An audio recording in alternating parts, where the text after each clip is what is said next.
millions of people across the UK could soon see a major change in the way they pay for everyday purchases. For the first time, cardholders may be able to set their own contactless card payment limits, or even remove the limit entirely.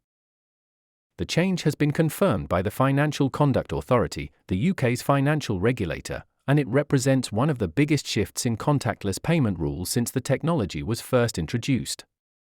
Let me know what your thoughts are at the end of the video. From March, banks and card providers will be given the power to raise the maximum amount that can be spent in a single contactless transaction without entering a 4-digit PIN. In some cases, the limit could be set extremely high, or not exist at all. But this move is not just about banks gaining more control.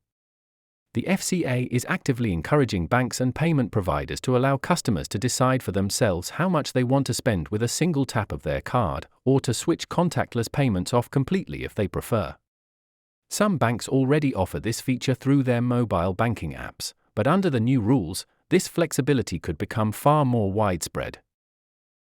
What makes this change particularly interesting is that it comes despite the FCA's own research showing there is little appetite among consumers for increasing the current £100 contactless limit.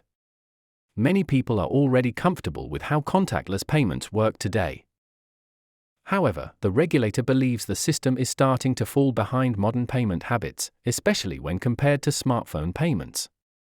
While physical contactless cards are capped at £100 per transaction, anyone using their phone to pay through Apple Pay or Google Pay can already spend virtually any amount without entering a PIN.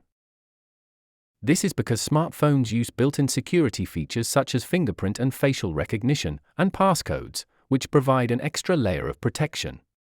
According to the FCA, this creates an imbalance between card payments and mobile payments, and that gap is only getting wider as digital wallets become more popular. Despite the rule change coming into force from March, the FCA has made it clear that banks are not expected to raise the £100 limit immediately. Instead, banks will be given the flexibility to change their approach when they believe the risk of fraud is low. Some may keep the current limit in place, while others may test higher limits or personalized settings based on individual customers. Naturally, the announcement has raised concerns about fraud and theft. If high-value payments can be made with a simple tap of a card, critics argue that contactless cards could become more attractive to thieves and fraudsters. The FCA says several protections are already built into the system. For example, after a series of consecutive contactless transactions, customers are required to enter their PIN. This prevents unlimited spending if a card is stolen.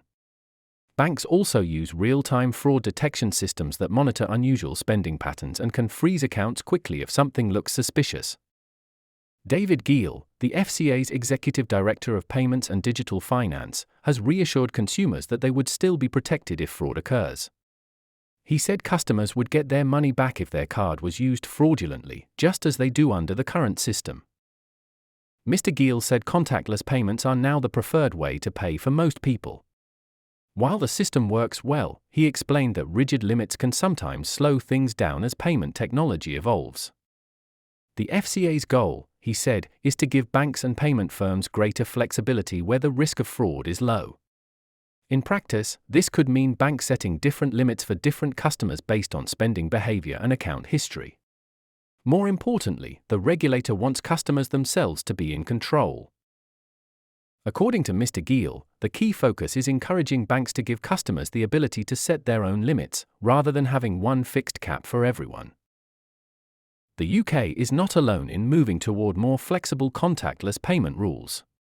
Countries such as Canada, Australia, and New Zealand already allow banks and card providers to set their own contactless limits instead of enforcing a single nationwide cap. In many cases, customers in those countries are already used to higher limits and personalized payment controls. The UK banking industry has responded cautiously to the announcement.